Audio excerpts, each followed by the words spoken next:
ওম শান্তি। আজ 17ই জানুয়ারি 2025-এর প্রাতঃমুরলি। ওম শান্তি। বাপ দাদা মধুবন। আজকের মুরলিতে বাবা বলেন, মিঠে মিঠে বাচ্চে, তোমরা হলে ভারতের মোস্ট ভ্যালুয়েবল সার্ভেন্ট। তোমাদেরকে নিজের তন মন ধন দিয়ে শ্রীমত অনুসারে একে রামরাজ্য বানাতে হবে। আজকের মুরলির প্রশ্ন, সত্যিকারের অলৌকিক সেবা কোনটি যেটা বাচ্চারা এখন তোমরা করছো? উত্তর, বাচ্চারা তোমরা এখন গুপ্তভাবে শ্রীমত অনুসারে পবিত্র ভূমি সুখধামের স্থাপনা করছো। এটাই হলো ভারতের সত্যিকারের অলৌকিক সেবা। তোমরা অসীম জগতের বাবার শ্রীমত অনুসারে সবাইকে রাবণের জেল থেকে মুক্ত করছো। এর জন্য তোমরা নিজেরা পবিত্র থেকে অপরকেও পবিত্র বানাচ্ছ। আমাদের পিতা সদা পবিত্র, তিনি সদা সুন্দর, সদা কল্যাণকারী, তিনি সদা শিব, আর তিনি সদা সত্য।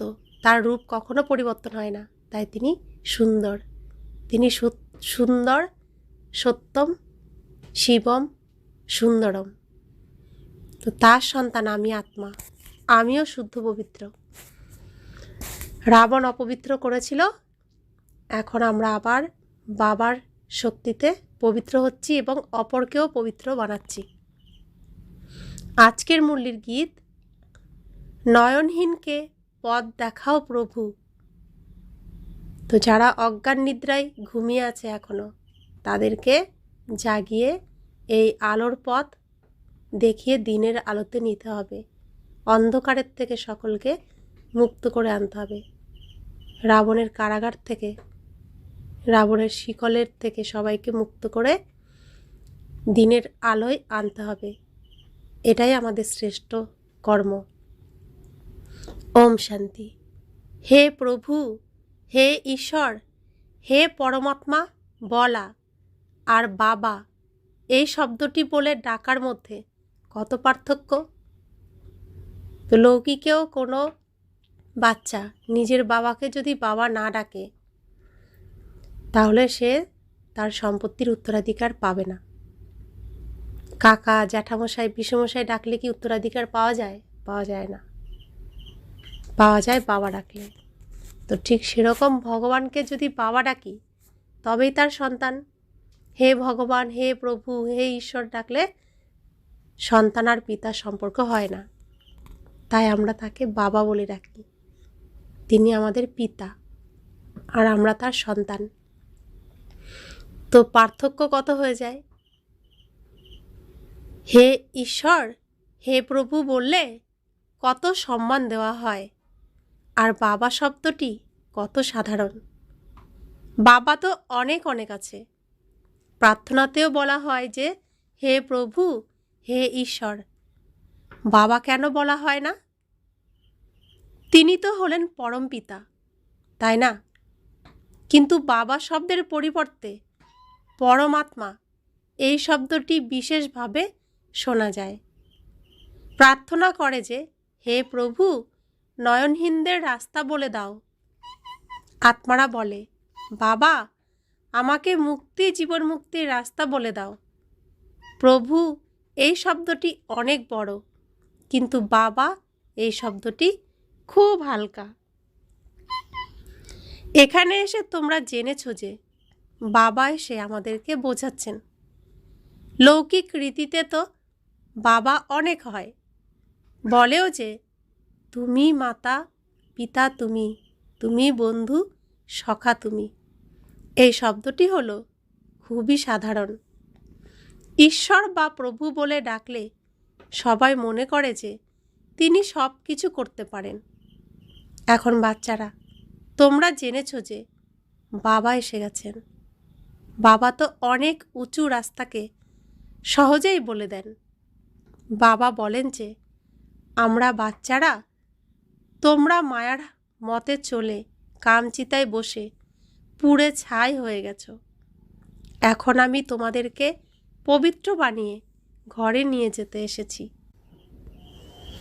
বাবাকে আহ্বান করো এই কারণে যে এসে আমাদেরকে পতীত থেকে পবিত্র বানাও।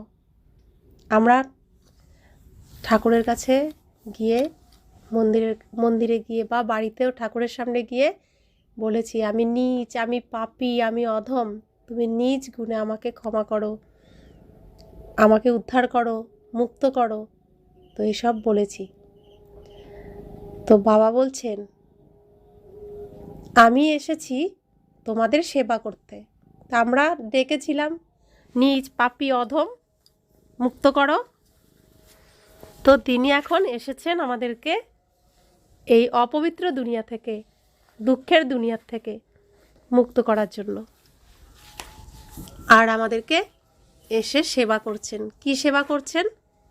কিভাবে আমরা রাবণের এই জেলখানার থেকে, অন্ধকার থেকে মুক্ত হব, সেই রাস্তা বলে দিচ্ছেন, আমাদের শিখিয়ে দিচ্ছেন। আর আমাদের সমস্ত দায়িত্ব তিনি নিয়েছেন, আমাদের নিশ্চিন্ত করে দিয়েছেন। তো সব রকমের সেবা তিনি করছেন। মনের সুখ, শান্তি, শরীরের সুস্থতা, শরীরের জন্য যা যা কিছু প্রয়োজন তার ব্যবস্থা করা, সব কিছুই তিনি দায়িত্ব নিচ্ছেন। আর আমাদেরকে শুধু জেলখানার থেকে বেরোনোর জন্য প্রচেষ্টা করতে বলছেন। নিজেকে সম্পূর্ণ পরিষ্কার করার জন্য তিনি আমাদের ট্রেনিং করাচ্ছেন, পথ বলে দিচ্ছেন। বাবা বলছেন, বাচ্চারা তোমরাও ভারতের অলৌকিক সেবা করো, যে সেবা তোমাদের ছাড়া আর কেউ করতে পারে না। আমরাই সেই সৌভাগ্যবান আত্মা, পরমাত্মার আর শ্রীকৃষ্ণের মিলিত যে মহাযজ্ঞ, সেই যজ্ঞের রক্ষক। এই সম্পূর্ণ পৃথিবীরূপী স্টেজকে পরিষ্কার করার যে দায়িত্ব স্বয়ং ভগবান করতে এসেছেন শ্রীকৃষ্ণের দ্বারা, আমরা সেই যজ্ঞের একজন সহযোগী আত্মা। আমরা স্থাপনাকারী আত্মা, দুষ্টের দমনকারী আত্মা, সৃষ্টির পালনকারী আত্মা। তো আমরা ছাড়া আর তো কেউ ভগবানের কাছ থেকে এই জ্ঞান, এই রাস্তা, এই পথ আর এই পদ্ধতি প্রাপ্ত করছে না। তাই আমাদেরকেই এই সেবা করতে হবে। তো বাবা বলছেন, আমরা ছাড়া আর কেউ করতে পারবে না। তোমরা ভারতের জন্যই করো। শ্রীমতে চলে পবিত্র হও আর ভারতকেও পবিত্র বানাও। গান্ধীজির আশা ছিল যে এই ভারতে রামরাজ্য স্থাপন হোক। এখন কোনো মানুষ রামরাজ্য বানাতে পারে না, কারণ মানুষ তো দেবতা বানাতে পারবে না, কারণ নিজেই তো অপবিত্র। যদি তাই সম্ভব হতো তাহলে প্রভুকে পতিত পাবন বলে কেন ডাকত? এখন বাচ্চারা, তোমাদের ভারতের প্রতি কত লাভ রয়েছে, কত ভালোবাসা রয়েছে। সত্যিকারের সেবা তো তোমরাই করো, মুখ্যত, এবং ভারতের তথা সমগ্র জগতের সেবা তোমরাই করো। তো মুখ্য সেবা আমরা ভারতের করি, আর তার সাথে সম্পূর্ণ বিশ্বের, সম্পূর্ণ পৃথিবীর করি। কারণ সম্পূর্ণ পৃথিবীটাই স্টেজ, আর এই স্টেজটা ভেঙে গেছে মাঝখানে মাঝখানে।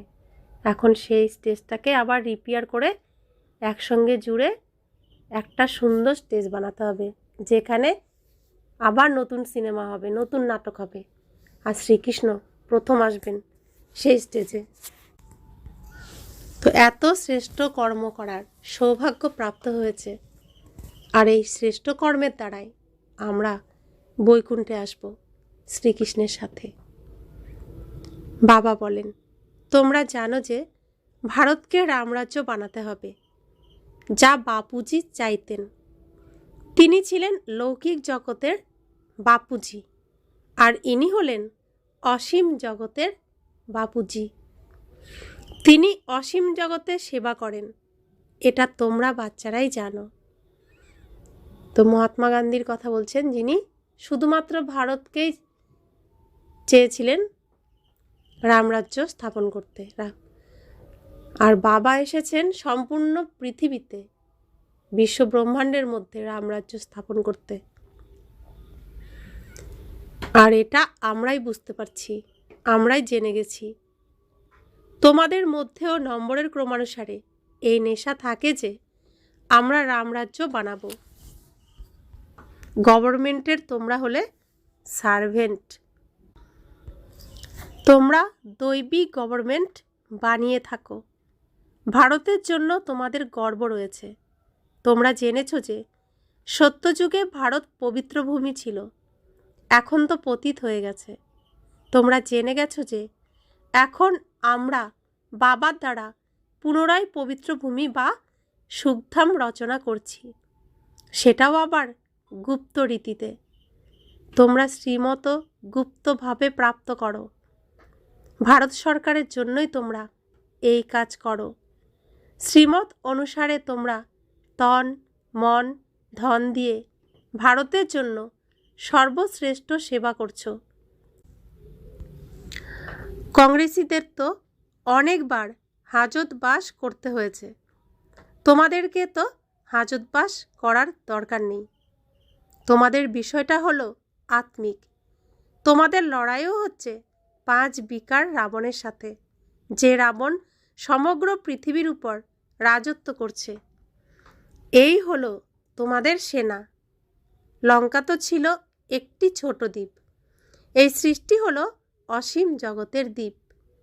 তোমরা অসীম জগতের বাবার শ্রীমত অনুসারে সবাইকে রাবণের জেল থেকে মুক্ত করছো। এটাও তো তোমরা জেনে গেছো যে এই পতিত দুনিয়ার বিনাশ অবশ্যই হবে।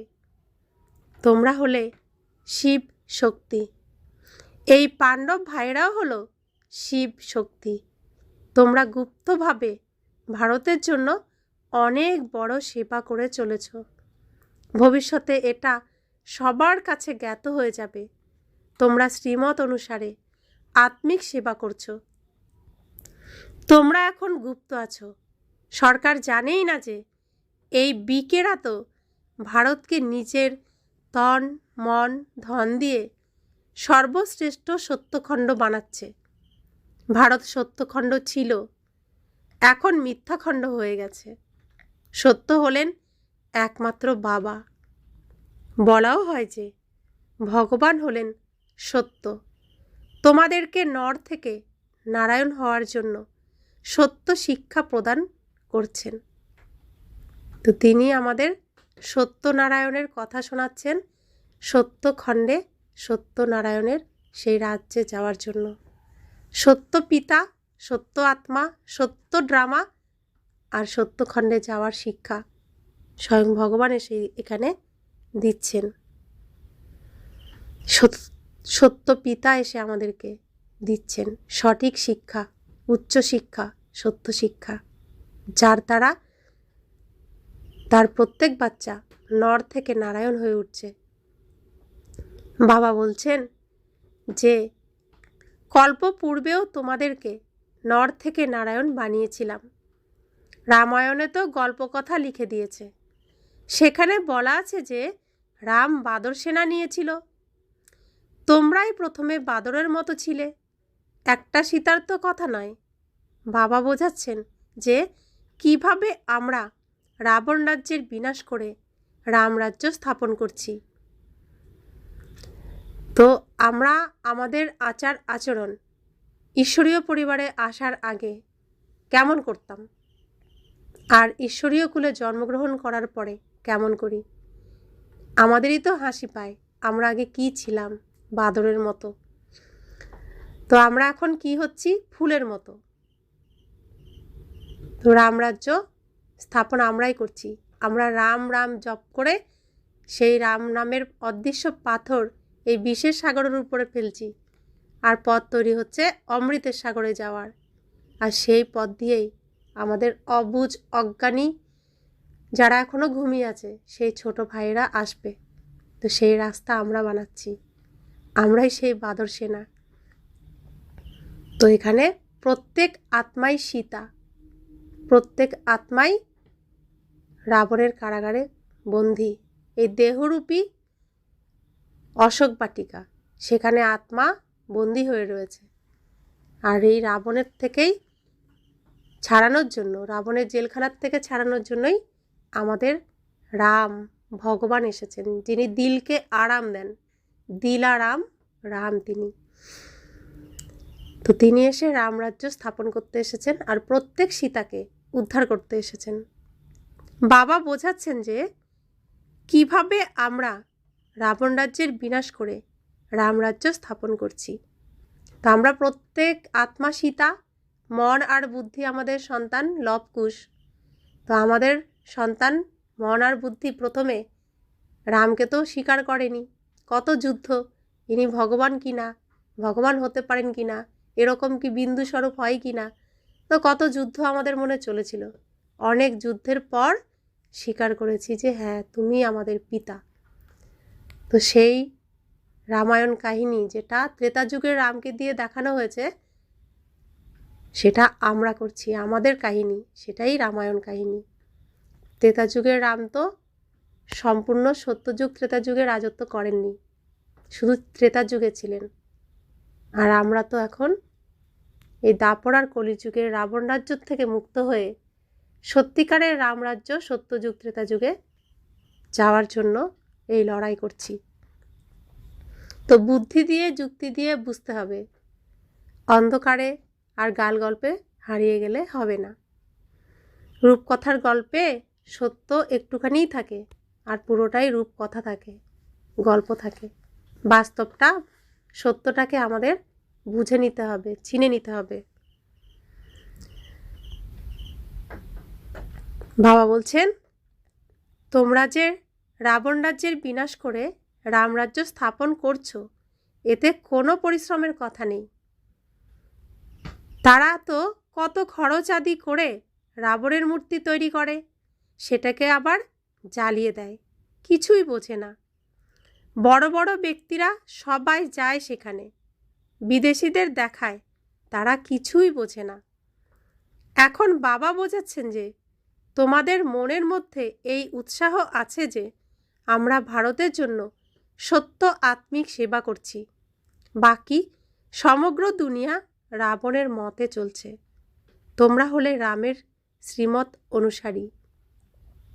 রাম বলো, শিব বলো, নাম তো অনেক রেখে দিয়েছে।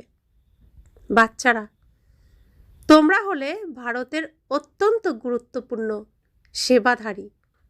তোমরা শ্রীমত অনুসারে ভারতের সেবা করো। তারা বলেছে, হে পতিত পাবন, এসে আমাদেরকে পবিত্র বানাও। তোমরা জানো যে সত্যযুগে আমরা কত সুখ ভোগ করে থাকি, অফুরন্ত ধন সম্পদও প্রাপ্ত হয়। সেখানে প্রত্যেকের গড় আয়ুও অনেক বেশি হয়। কত বছরের আয়ু হয় সত্যযুগে? 150 বছর। 150 থেকে শুরু, 150 নিচে হয় না, 150 পর্যন্ত সবাই বাঁচবেই, তারপরে আরও বেশিও হয়। তারা হলেন যোগী আর এখানে সবাই হলো ভোগী। তো আমরা প্রত্যেকে এখন কি করছি? এই রাবণের দুনিয়ার সমস্ত কিছুকে বর্জন করছি আর ভগবানের সাথে, অর্থাৎ আমার সত্য পিতার সাথে যোগযুক্ত হচ্ছি। তার সাথে আমাদের যোগাযোগ, তাকেই আমরা স্মরণ করি, তার কাছ থেকেই পরামর্শ নিই, তার ঘরেই আমরা খাই, তার সাথেই আমরা চলি। তো আমরা হলাম ভগবানের সাথে যোগাযোগ রক্ষাকারী আমরা যোগী। আর বাকি যারা আছে তারা ভোগী। কি ভোগী? জিভের দ্বারা ভোগ করে, শরীরের দ্বারা ভোগ করে। তারপরে ভোগটা কে করে? শরীর অসুস্থ হয়, মনের কষ্ট হয়। তো ভোগটা কিসের? কষ্টের, দুঃখের। তারা দুঃখ ভোগ করতে পছন্দ করে, তারা বাবার শ্রীমতে চলতে পছন্দ করে না, সুখ তারা পছন্দ করে না, শান্তি তারা পছন্দ করে না। তো এইটুকু জীবের মধ্যে যখন আমরা খাবার দিই, তখন ওইটুকু টাইমই আমরা স্বাদটা নিই। জিভ পার করে গলায় গেলে কোনো স্বাদ আর থাকে না। ওইটুকু স্বাদের জন্য তারা ভগবানের পছন্দের খাবার পছন্দ করে না। তারা ওইটুকু স্বাদ ভোগ করতে চায়। তো সেইটুকু ভোগ করার জন্য শরীরের মধ্যে যে বিষ তারা প্রবেশ করাচ্ছে, সেই বিষের দ্বারা সেই শরীর কতটা অসুস্থ হচ্ছে, আর সেই অসুস্থতার জন্য কত দিনের ভোগান্তি ভুগতে হচ্ছে।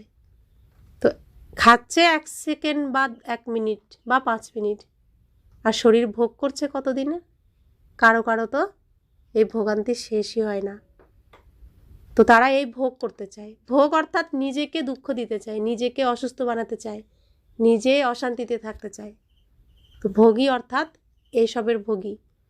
আর আমরা ত্যাগী, আমরা এগুলোকেই ত্যাগ করেছি, আমরা হলাম যোগী। তো ভগবানের কোন বাচ্চা প্রিয়?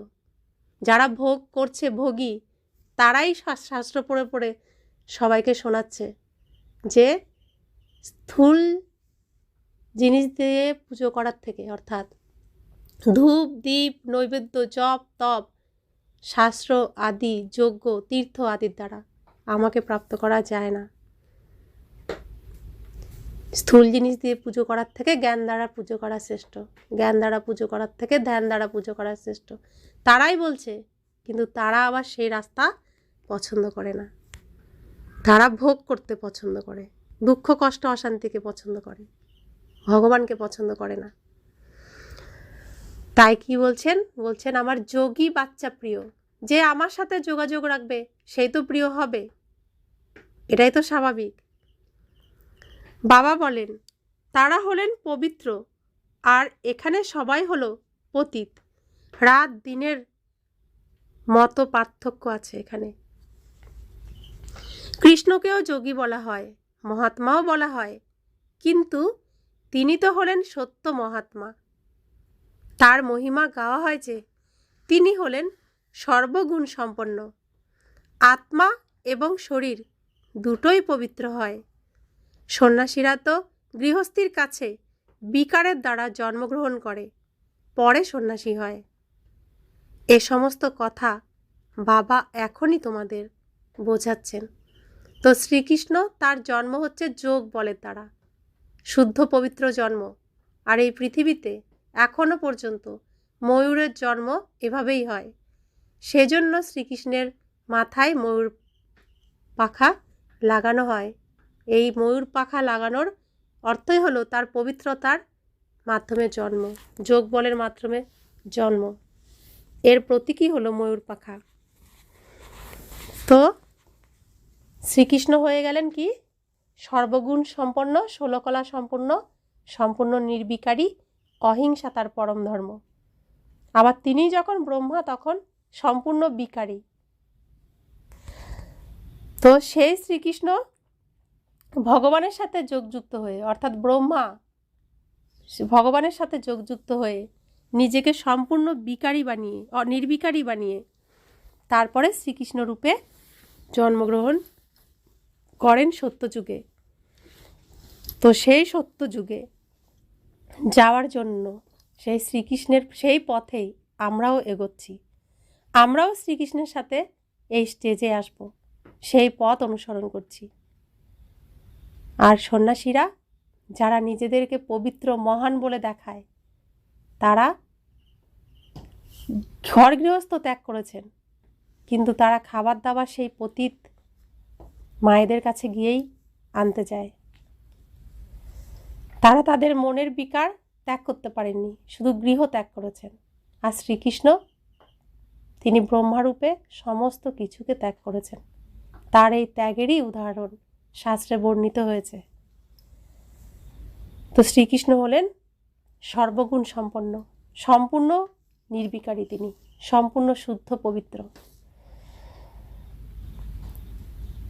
এখন এসব কথা তো আমরাই বুঝতে পারছি, আমরাই জানতে পেরেছি বাবার কাছ থেকে। বাবা বলছেন এ সমস্ত কথা বাবা এখনই তোমাদের বোঝাচ্ছেন। এই সময় মানুষ অধার্মিক এবং অসুখী হয়ে গেছে। সত্যযুগে তোমরা কীরকম ছিলে? সম্পূর্ণ রিলিজিয়াস, রাইটিয়াস ছিলে, 100% সলভেন্ট ছিলে, এভার হ্যাপি ছিলে। রাত দিনের সমান পার্থক্য আছে। তো কলিযুগ রাত অন্ধকার, সেখানে দুঃখই দুঃখ, ধাক্কা খাওয়া, ভূতেদের প্রভাবে থাকা, লড়াই ঝগড়ার মধ্যে থাকা। আর সত্যযুগ দিনের আলো, সেখানে প্রত্যেকে নিজেরটা নিজেই করতে পারে, সবাই জ্ঞানী, প্রত্যেকের জ্ঞান আছে। তো কলিযুগে সম্পূর্ণ দুঃখ, সত্যযুগে সম্পূর্ণ সুখ। কলিযুগ অন্ধকার, সত্যযুগ আলোময়। কলিযুগ রাত, সত্যযুগ দিন। তো পার্থক্য রাত দিনের, এটা অ্যাকুরেট তোমরাই জানো। তো এই সৃষ্টির এই রহস্য, যারা আমরা ব্রহ্মাকুমার ব্রহ্মাকুমারী হয়েছি প্রকৃত, তারাই আমরা জানছি। এটা কি কারোর জানা আছে যে ভারত স্বর্গ থেকে কিভাবে নরক হয়েছে? লক্ষ্মীনারায়ণের পূজা করে, মন্দির তৈরি করে, কিন্তু কিছুই বোঝে না। বাবা বোঝাচ্ছেন যে লৌকিকে যারা ভালো ভালো পজিশনে রয়েছে, এমনকি বিড়লাদেরকেও তোমরা বোঝাতে পারো যে এই লক্ষ্মীনারায়ণ কিভাবে এই রাজ সিংহাসনের অধিকারী হয়েছেন, তারা কি করেছিলেন যার জন্য তাদের এত বড় বড় মন্দির তৈরি হয়। তাদের অকুপেশনের বিষয়ে না জেনে তাদের পূজা করা হলো পাথর পূজা অথবা পুতুল পূজা। অন্যান্য ধর্মাবলম্বীরা এটাও জানে যে যীশুখ্রিস্ট কোন সময় এসেছিল, আবারও আসবে। তো লক্ষ্মীনারায়ণ কি এমন কর্ম করেছিলেন যার জন্য ঘরে ঘরে তাদের পুজো হয়? এমন কোনো ঘর নেই যেখানে লক্ষ্মীর পূজা হয় না, এমন কোনো শুভ অনুষ্ঠান নেই যেখানে নারায়ণের আরাধনা করা হয় না।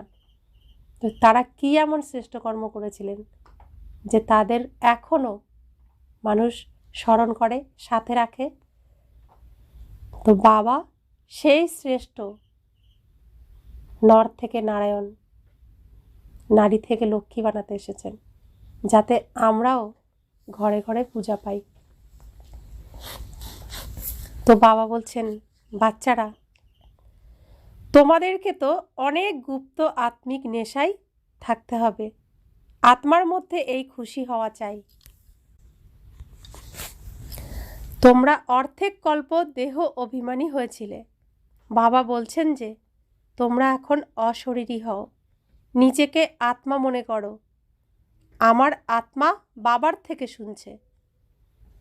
অন্যান্য সৎসঙ্গে এমনভাবে বুঝতে পারবে না। তো এমন কোনো সৎসঙ্গ এই পৃথিবীতে নেই যেখানে বলে যে তুমি আত্মা হয়ে বসো, আমি তোমার পিতা, আমি তোমাকে এই দুঃখের দুনিয়া থেকে উদ্ধার করতে এসেছি। এমন কোনো সৎসঙ্গ নেই যেখানে বলবে তুমি পতিত দুনিয়ায় আছো, তুমি নিজেকে পবিত্র বানাও, তুমি তো সুখ শান্তিতে ভরা আত্মা। এমন কোনো সৎসঙ্গে এমন কথা কখনোই বলা হয় না। শুধু ভগবান এসে আমাদের এই ঈশ্বরীয় বিশ্ববিদ্যালয়ের মাধ্যমে আমরা আত্মাদেরকে শোনাচ্ছেন, বোঝাচ্ছেন। এই একটি মাত্র জায়গা যেখানে সত্য জানা যায় আর নিজেকে শ্রেষ্ঠ বানানো যায়। তো বাবা বলছেন, এ সমস্ত কথা আত্মিক বাবা আত্মাকে বসে বোঝাচ্ছেন। আত্মাই সব কিছু শোনে। আত্মাই বলে যে আমি হলাম প্রধানমন্ত্রী বা অমুক। আত্মাই এই শরীর দ্বারা বলে যে আমি প্রধানমন্ত্রী আছি। এখন তোমরা বলো যে আমি আত্মা পুরুষার্থ করে স্বর্গের দেবী দেবতা হতে চলেছি। আমি আত্মা, এটা হলো আমার শরীর। দেহি অভিমানী হতেই অনেক পরিশ্রম করতে হয়। তো আমরা দাপর যুগ থেকে কলিযুগ পর্যন্ত 63টা জন্ম নিজেকে শরীর ভেবেছি। হঠাৎ করে যদি বলে তুমি আত্মা, আর সেটা স্মরণে রাখা বা সেই আত্মা হয়ে চলা, এতদিনের অভ্যাস পরিবর্তন করতে তো একটু পরিশ্রম হবেই। এতদিন চিনে এসেছি বাবা একজন, এখন আবার শুনছি যে বাবা আমার সত্য বাবা আরেকজন। তো তাকে সত্য বাবা নিজের ভেবে চলাও একটু সময় তো লেগে যায়, পরিশ্রম তো আছেই। তো সম্পূর্ণ আমার জীবনটাই পাল্টে গেল। আমার পিতা আলাদা, বাড়ি আলাদা, খাবার দাবার আলাদা, আর আমার কর্তব্য আলাদা। আর এতদিন আমি করতাম পরের প্রভাবে, পরের মতে, নিজের মতে। এখন আমি করছি আমার সত্য পিতা, তার শ্রীমতে। তো রাত দিনের পার্থক্য। আমি এখন চলছি আমার নিজের আসল পিতার শ্রীমতে। তো যে পরের মতে আমি চলছিলাম, সেই মতকে পরিবর্তন করার জন্য একটু তো পরিশ্রম করতেই হবে। তো বাবা বলছেন,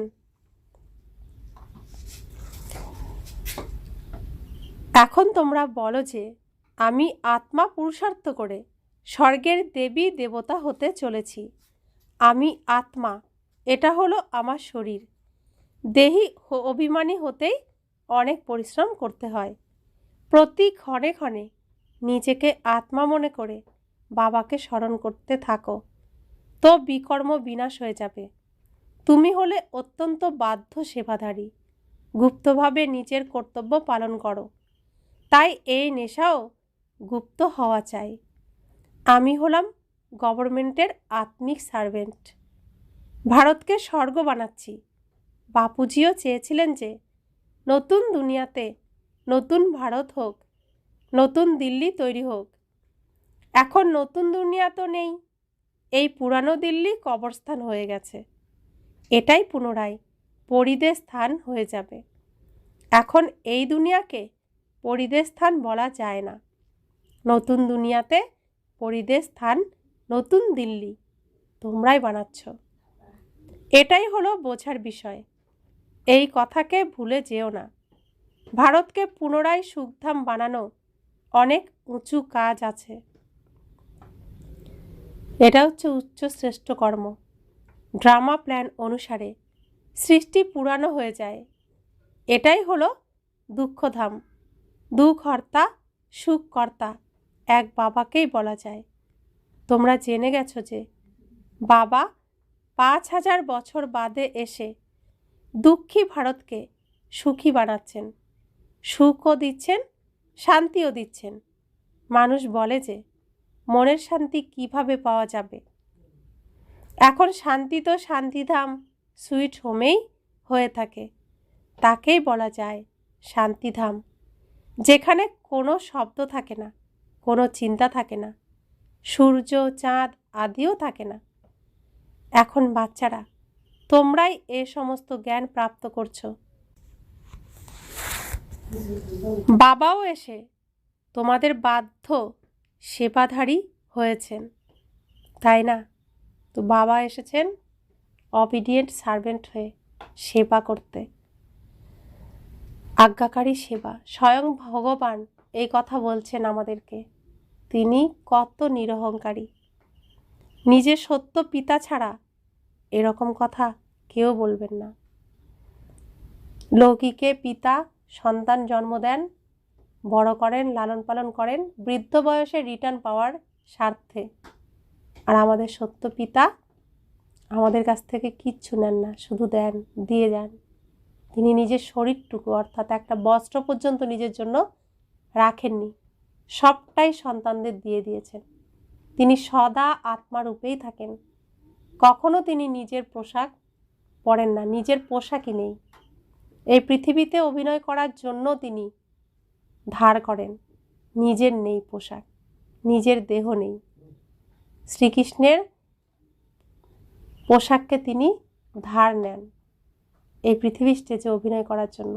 এমন আমাদের পিতা নিঃস্বার্থ, তার প্রেম নিঃস্বার্থ, তার ভালোবাসা নিঃস্বার্থ, তার আদর নিঃস্বার্থ, তার সমস্ত কিছু দান নিঃস্বার্থ। তিনি রিটার্নে কিচ্ছু চান না, শুধু চান তার বাচ্চারা মহারাজা মহারানী হয়ে যাক। তো তিনি হলেন সব থেকে মহান আত্মা। তো বাবা বলছেন, এমন বাবাকে অনেকেই এখনো জানে না, সবাইকে মহাত্মা বলে দেয়। এখন মহান আত্মা তো স্বর্গ ছাড়া আর কোথাও হতে পারে না। সেখানে আত্মারা অনেক পবিত্র হয়। তো আমাদের পিতার মতো মহান আত্মা কে হয়েছিলেন? শ্রীকৃষ্ণ হয়েছিলেন। সম্পূর্ণ বাবার শ্রীমতে চলে তিনি বাবার সমান গুণ অর্জন করেছিলেন। তো শ্রীকৃষ্ণ নিজেও মহান আত্মা হয়ে গেছেন। সেই জন্য শ্রীকৃষ্ণকে স্বর্গ উপহার দিয়েছেন আমাদের পিতা। তো সেই স্বর্গেই তো মহান আত্মারা থাকে। যারা মহান আত্মা হতে পারে, সর্বগুণ সম্পন্ন হতে পারে, রাবণের সমস্ত কিছুকে ত্যাগ করতে পারে, তারাই তো স্বর্গবাসী হতে পারে। তো সেখানে প্রত্যেকেই মহান আত্মা হবে। যারা মহান আত্মা হবে তারাই স্বর্গে যাবে। বাবা বলছেন সেখানে আত্মারা অনেক পবিত্র হয়। পবিত্র ছিল তো স্পষ্টপ্রিয়ও ছিল। এখন পিউরিটি নেই তো কিছুই নেই। পিউরিটিরই হলো মান। দেবতারা পবিত্র হয়, তাই সবাই তাদের কাছে মাথা নত করে। পবিত্রকে পাবন আর অপবিত্রকে পতিত বলা হয়। ইনি হলেন সমগ্র বিশ্বের অসীম জগতের বাপুজি। এরকম তো মেয়রকেও বলা হয় সিটি ফাদার। সেখানে কি আর এসব কথা থাকবে? এখানে তো শৃঙ্খলায়িত ভাবেই রাজ্য পরিচালিত হবে। তো সত্যযুগে সব কিছু নিয়মে চলবে, অনিয়মে চলবে না। সত্যযুগে প্রত্যেকেই অমৃতবেলায় ঘুম থেকে উঠবে, একই টাইমেই ঘুম থেকে উঠবে। যারা এখন এই অমৃতবেলায় বাবার সাথে বাবার সময়ে উঠে তার সাথে দেখা করেন, কথা বলেন, তারাই সত্যযুগে যেতে পারবে। তো নিয়ম অনুযায়ী চলতে হবে। প্রকৃতি জেগে যাবে তো আত্মাও জাগবে, আত্মা জাগবে তো প্রকৃতি জাগবে। কিন্তু এখন এই যুগে সেরকম নিয়ম নেই। সত্যযুগে সমস্ত কিছু নিয়মেই চলবে, কেউ অনিয়মে চলবে না। আর যে অনিয়মে চলবে সে তো সত্যযুগে যেতেও পারবে না। তো যেই টাইমে সূর্য উঠবে ঠিক তেমনই প্রত্যেক আত্মা একই টাইমে ঘুম থেকে উঠে যাবে। একই টাইমে খাওয়া, ঘুমানো, যেই সময় যেই কর্ম করার তখন অ্যাকুরেট টাইমে সেই কর্মই সেখানে হবে। সমস্ত কিছু একই নিয়মে চলবে। বাবা বলেন আহ্বান করে যে হে পতিত পাবন এসো। এখন বাবা বলছেন যে পবিত্র হও। ডেকেছিলে আমাকে পবিত্র হওয়ার জন্য, দুঃখ থেকে মুক্ত করার জন্য। তুমি অপবিত্র তাই তুমি দুঃখী। তুমি পবিত্র হও তাহলেই তুমি সুখী। তো বাবা প্রত্যেককে বলছেন পবিত্র হয়ে যাও। তো আমরা বাবার কথা শুনে ভালোবেসে পবিত্র হচ্ছি। আর যারা বাবার কথা শুনবেন না তারা পরে সাজা খেয়ে পবিত্র হবে। পবিত্র তো প্রত্যেককে হতেই হবে, কারণ আমরা আমাদের বাড়িতে শুদ্ধ পবিত্রই থাকি। অপবিত্রতা হলো রাবণের দুনিয়ার। তো রাবণের দুনিয়ার কোনো কিছু নিয়েই আমরা ঘরে ফিরতে পারবো না। সব কিছু পরিষ্কার করে আমি সম্পূর্ণ আত্মারূপে ফিরব। আত্মার মধ্যে অংশ মাত্র রাবণের কোনো কিছু যেন না থাকে। তো বাবা বলছেন সবাই বলে এটা কিভাবে সম্ভব? তাহলে বাচ্চা কি করে জন্ম নেবে? সৃষ্টি কিভাবে বৃদ্ধি পাবে? তাদের এটা জানা নেই যে লক্ষ্মীনারায়ণ সম্পূর্ণ নির্বিকারী ছিলেন। বাচ্চারা তোমাদেরকে অনেক অপোজিশন সহ্য করতে হয়। তো তারা হলো শাস্ত্রের জ্ঞানী। শাস্ত্রের জ্ঞান সবাইকে দিয়ে দিয়ে নিজেদেরকে কত জ্ঞানী ভাবে, কিন্তু এটা জানে না আত্মার বিনাশ নেই। আত্মা অমর অবিনাশী। নিজেরা বলে কিন্তু বোঝার মতো ক্ষমতা তাদের নেই। তাই তারা এরকম উল্টোপাল্টা প্রশ্ন করে। যেখানে আত্মার বিনাশ নেই সেখানে বংশবৃদ্ধি কীভাবে পাবে, সৃষ্টি কিভাবে চলবে, সেটা তো তার ভাবার বিষয় নয়। আত্মা যেহেতু অমর অবিনাশী আর সেই পৃথিবীতে অভিনয় করবে, কখন কিভাবে করবে সে তো যে সিনেমা যে গল্প লিখেছেন তিনি জানেন। আমাদের তো চিন্তা করার দরকার নেই। বাবা বলেন কল্পপূর্বের ড্রামাতে যা কিছু হয়েছিল তারই এখন রিপিট হচ্ছে। এরকম নয় যে সব কিছু ড্রামা বলে পুরুষার্থ করা বন্ধ করে দিও না। এটা ভেবো না যে ড্রামাতে থাকলে ঠিকই পাবো। স্কুলে এরকম ভেবে বসে থাকলে কি সে পাশ করতে পারবে? ভাগ্যে থাকলে পাশ করব এটা ভেবে যদি ক্লাসে বসে থাকে তাহলে কি সে পাশ করবে? প্রতিটি জিনিসকে প্রাপ্ত করার জন্যই তো মানুষ পুরুষার্থ করে থাকে। পুরুষার্থ পরিশ্রম ছাড়া এক গ্লাস জলও পাওয়া যায় না। এক গ্লাস জল খেতে গেলেও আমাকে সেই জলটা গ্লাসে ভরতে হবে, তারপরে মুখে দিতে হবে, তারপরে পান করতে হবে। তাছাড়া তো খাওয়া সম্ভব না। তাহলে এটা যদি আমি না করি জলও খাওয়া হবে না। প্রতি মুহূর্তে যে পুরুষার্থ চলে তা কিছু না কিছু প্রারব্ধের জন্যই। এই অসীম জগতের পুরুষার্থ করতে হয় অসীম জগতের সুখ পাওয়ার জন্যই। এখন হলো ব্রহ্মার রাত তথা ব্রাহ্মণদের রাত। পুনরায় ব্রাহ্মণদের দিন হবে। শাস্ত্র তো অনেক পড়ে, কিন্তু অর্থ কিছুই বোঝে না। এই বাবাও নিজে বসে রামায়ণ ভাগবত আদি শোনাতেন, পণ্ডিতদের মতো বসতেন। এখন বুঝেছেন যে সেসব ছিল ভক্তিমার্গ। ভক্তি আলাদা, জ্ঞান আলাদা। ভক্তি হলো রূপকথার গল্পের মতো, জ্ঞান হলো বাস্তব। তা আমরা যখন শিশু অবস্থায় থাকি, কথা বলতে শিখি, কথা বুঝতে শিখি, তখন আমাদের রূপকথার গল্প বলা হতো। চাঁদ মামার থেকে, চাঁদের পাহাড় থেকে চাঁদের বুড়ি নেমে আসতো, আমাদের গল্প শোনাতো। তো এইটা 2.5 বছর 3 বছর বয়স এরকম বয়সে শোনানো হতো। যখন 5 বছর বয়স হয়ে যায়, স্কুলে ভর্তি হই, তখন চাঁদের বুড়িও আর আসে না, আর আমরা চাঁদে যেতেও পারি না।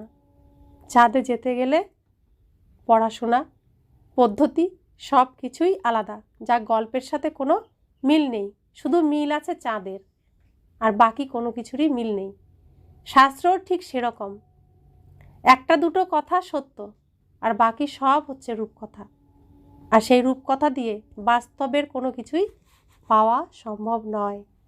তা আমরা এখন 5000 বছর পরে এই স্কুলে ভর্তি হলাম, বাস্তবকে জানছি, সত্যকে জানছি।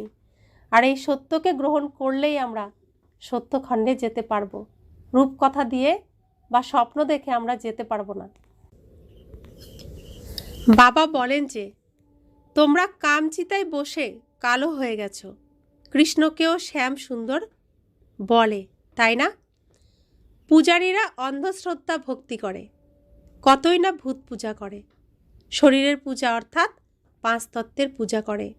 মাটি দিয়ে পূজাও 5 তত্ত্বের পূজাই করা হয়, অর্থাৎ ভূতেদের পূজা করা হয়।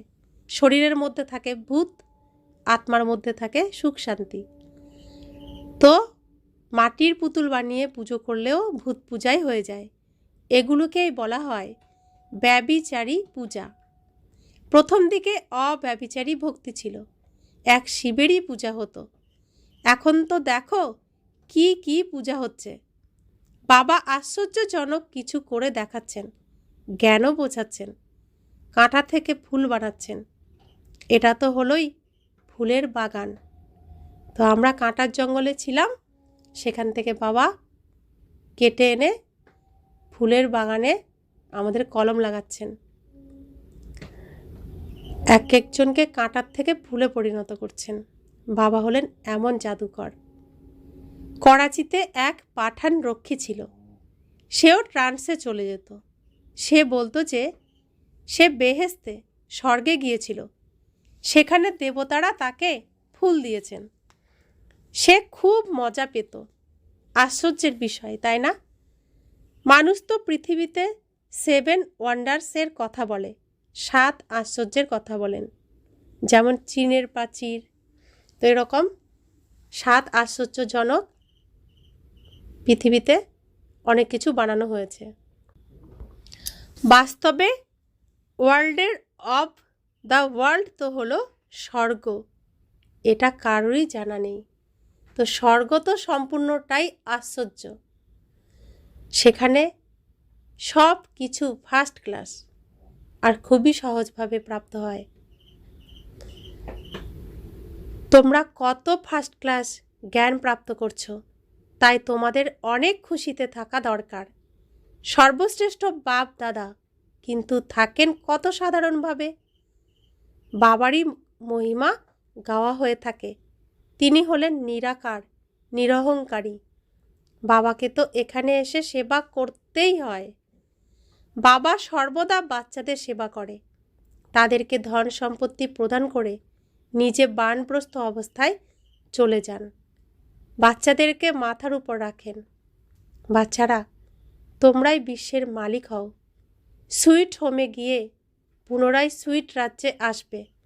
বাবা বলেন যে, আমি তো কোনো রাজ্যসভা গ্রহণ করি না। সত্যিকারের নিষ্কাম সেবাধারী তো একমাত্র বাবাই। আমরা বাচ্চারা প্রত্যেকে স্বার্থের জন্য এই জ্ঞান গ্রহণ করছি, সুখ পাওয়ার জন্য, শান্তি পাওয়ার জন্য, সম্পদ পাওয়ার জন্য।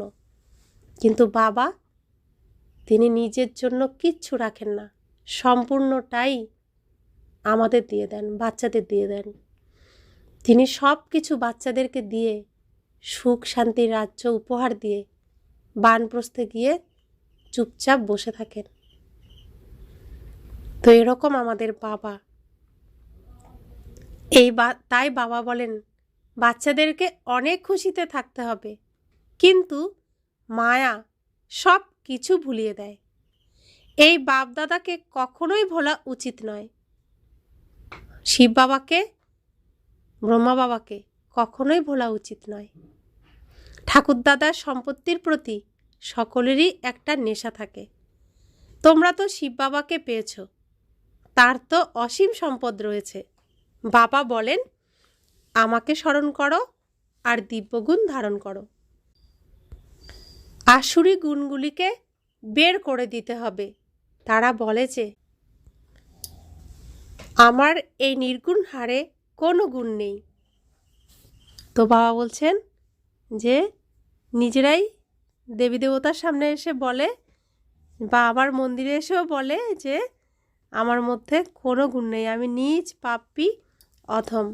বাবা বলেন যে, তারা এরকমভাবে বলে। নির্গুণ সংস্থাও আছে। এখন অর্থ তো কেউই বোঝে না। নির্গুণ অর্থাৎ কোনো গুণ নেই, কিন্তু তারা কিছুই বোঝে না। বাচ্চারা, তোমাদেরকে বাবা একবারই এসে বোঝান।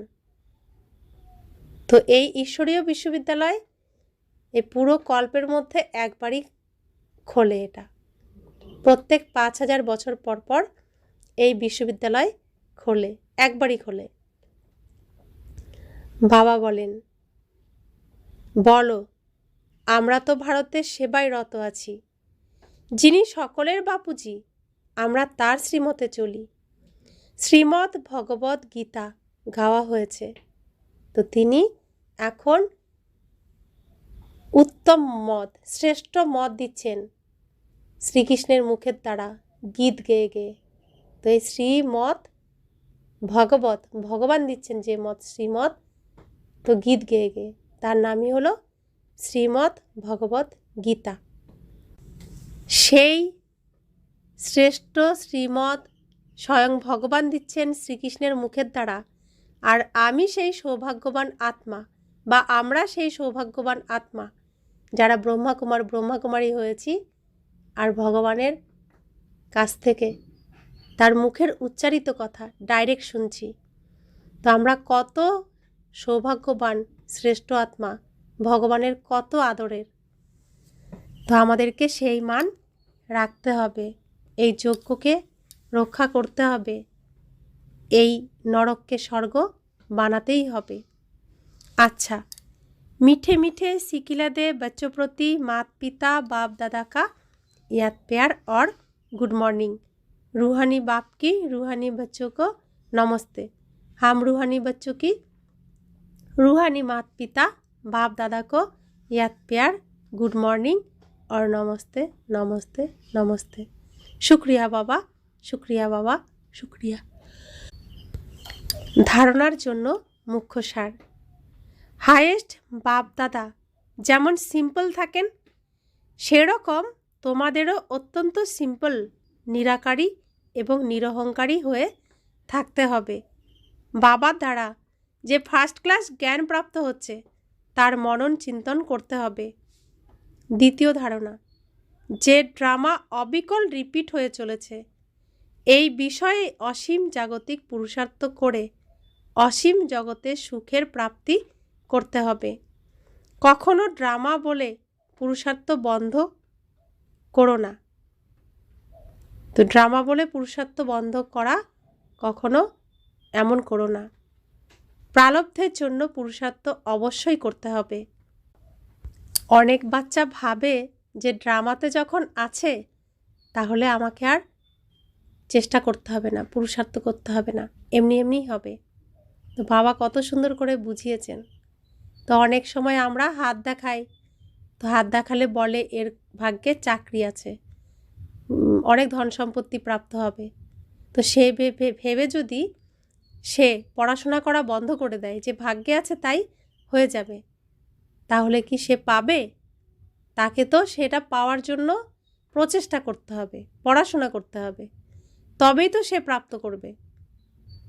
তো ঠিক সেরকমই ভাগ্যে আছে, কিন্তু আমাকে এই পুরুষার্থের দ্বারাই, এই পড়াশোনার দ্বারাই প্রাপ্ত করতে হবে।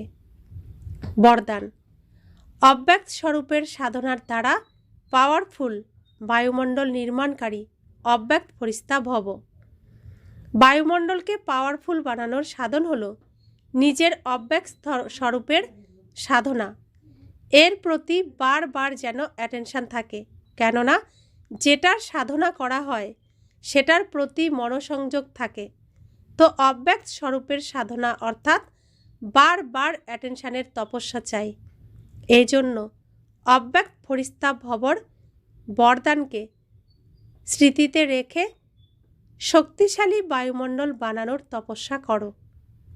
তখন তোমাদের সামনে যে আসবে সে ব্যক্ত আর ব্যর্থ কথাগুলি থেকে ঊর্ধ্বে চলে যাবে। স্লোগান, সর্বশক্তিমান বাবাকে প্রত্যক্ষ করার জন্য একাগ্রতার শক্তিকে বৃদ্ধি করো। তো সর্বশক্তিমান বাবাকে প্রত্যক্ষ কে করাবে? আমাদেরকেই করাতে হবে। আর তার জন্য নিজেকে একাগ্র, অর্থাৎ দুই ভ্রুকুটির মাঝখানে আমি আত্মা নিজের সিংহাসনে বসে আমার সমস্ত কর্ম করি। তো একাগ্রভাবে নিজেকে এক সিংহাসনেই বসিয়ে রাখতে হবে, মাটিতে যেন পা না পড়ে। তবে আমি শক্তিশালী থাকব এবং সম্পূর্ণ শক্তি আমার মধ্যে আরও বৃদ্ধি পেতে থাকবে। আর তখন আমার সামনে যারা থাকবে তারা আমার মধ্যে দিয়ে ভগবানের সাক্ষাৎকার করবে যে এ কিছু তো আলাদা, এর মধ্যে তো কিছু তো আলাদা। তো তখন প্রশ্ন আসবে কোথার থেকে শেখে, কি করে, তখন তারাও ভগবানের সাথে মিলিত হবে। আজকের অব্যক্ত ইশারা, নিজের শক্তিশালী মনসার দ্বারা সকাশ দেওয়া সেবা করো। যেরকম নিজের স্থূল কাজের প্রোগ্রামকে দিনলিপি অনুসারে সেট করে থাকো, এরকম নিজের মনসার সমর্থ স্থিতির প্রোগ্রাম সেট করো। যত যত নিজের মনকে সমর্থ সংকল্পে বিজি রাখবে ততই মন আপসেট হওয়ার সময় পাবে না। মন সদা সেট অর্থাৎ একাগ্র আছে, তো শত ভালো ভাইব্রেশন ছড়িয়ে পড়বে, সেবা হবে, তো নিজের ভাগ্য পরিবর্তন হবে আর নিজের শ্রেষ্ঠ কর্ম অনেক প্রাপ্ত হবে, যার দ্বারা আমরা আমাদের লক্ষ্যে পৌঁছাবো। ওম শান্তি।